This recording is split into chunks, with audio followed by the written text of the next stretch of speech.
අලු යට ගිනි තාම තියෙනවා. නැවත වතාවක් කුවේට් රටට තර්ජනාත්මක සිදුවීමක් වෙලා කියන ප්‍රවෘත්තිය සටහන් වෙනවා. අද 2026 මැයි මාසේ 10 වෙනිදා. ඉතින් කුවේට් ආරක්ෂක අංශය විසින් මේ වෙනකොට සමාජ මාධ්‍යයට පුවතක් ඉදිරිපත් කරලා තියෙනවා. ඉතින් මේ පුවතේ හැටියට මෙතන සටහන් කරනවා 2026 මැයි මාසේ 10 වෙනිදා අලුයම් කාලයේදී කුවේට් ආරක්ෂක පද්ධතියට කුවයිට් ගුවන් සීමාවේ ඩ්‍රෝන යානා ගණනාවක් අනාවරණය කර ගැනීමට හැකියාව ලැබිලා තියෙනවා කියලා. ඉතින් කුවේට් ආරක්ෂක අංශ මේ සියලු දේවල් සාර්ථකව මුණ දුන්නා කියන කතාව තමයි කියන්නේ. ඉතින් මෙතන සටහන් කරලා තියෙනවා අනාවරණය කරගත් බවත් ඒ අනුව අනුමත ක්‍රියාපටිපාලට අනුකූලව ඒ සම්බන්ධයෙන් කටයුතු කළ බවත් තමයි මෙතන සටහන් කරලා තියෙන්නේ. ඉතින් මේ වෙනකොට මේ පුවත සමාජ මාධ්‍යයට ඇවිල්ලා තියෙනවා.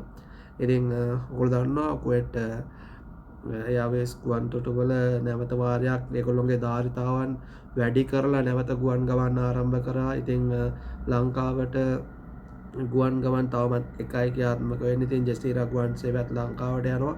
ඉතින් මේ ගුවන් යානා දෙක පමණක් ලංකාවට යන නිසා ටිකට් මිල පොඩ්ඩක් වැඩි අගයක තමයි තියෙන්නේ. ඉතින් ඒ වගේ තමයි එයා කාගෝ එකක් එම දානවා නම් එයා කාගොත් පොඩ්ඩක් දාගන්න පාරක් වෙනවා. මොකද ගුවන් යානා දෙකක් යන නිසා. ඉතින් අපි බලාපොරොත්තුෙන් ඉන්නේ මේ දේවල් කවදද පෙර පරිදි එන්නේ කියලා. ඉතින් එහෙම ඉන්නකොට තවත් මේ වගේ සිද්ධීන් වාර්තා වෙනකොට ඉතින් තත්ත්වය මොන වගේ තත්ත්වයකට උදව් වෙයිද කියන්න බෑ. ඉතින් මේ තමයි කුවේට් ආරක්ෂක අංශ විසින් දැනුවත් කරලා තියෙන ප්‍රවෘත්තිය.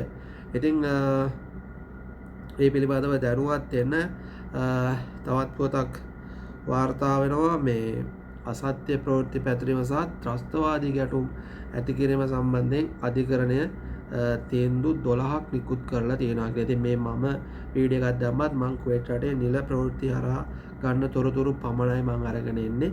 ඉතින් ඒ පිළිබඳව දැනුවත් වෙන්න. ඉතින් ඒ වගේ තමයි කුවේට් ගුවන් තොටුපළේ සිගරට් ජාවාරම කරපු කුවේට් රේග පරීක්ෂකවරයන් දෙදෙනෙකු සහ බංග්ලාදේශ ජාතිකයෙකු අත්අඩංගුවට පත් වුණා කියන ප්‍රවෘත්තියත් සටහන් වෙනවා. නීතිය කාටත් එකයි.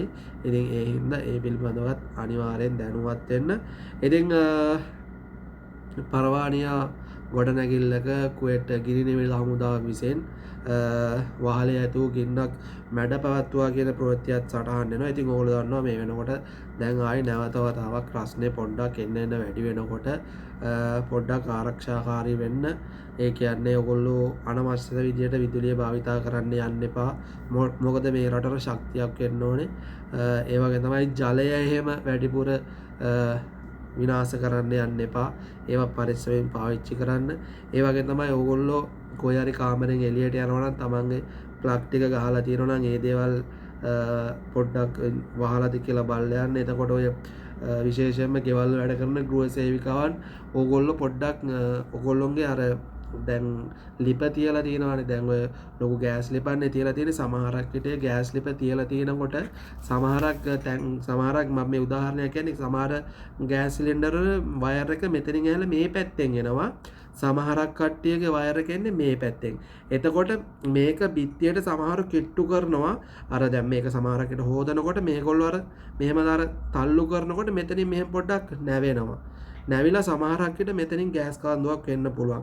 එතකොට ඔයා දන්නෙත් නෑ සමහරක් විට මේ පැත්තේ ලිපේ මොකක් හරි භාජනයක් කෑම එකක් හදනකොට ගින්දර පොඩ්ඩක් වැඩි වුණොත් මෙතන ෂූටි හරි මොකක් හරි පළදුවීමක් තියුණොත් ටක් ගාලා මෙතනින් ගින්දර ඇවිලිලා ඉතින් ඒ වගේ අනතුරක් වෙන්න පුළුවන්. ඔය නොහිතෙන දේවල් පොඩ්ඩක් ඒ පිළිබඳවත් අනිවාර්යෙන් දැනුවත් වෙන්න. මොකද මේ වෙනකොට එන්න රස්නේ පොඩ්ඩක් වැඩි වෙන නිසා මම ඔයගොල්ලන්ට ඒ කතාවත් කිව්වේ.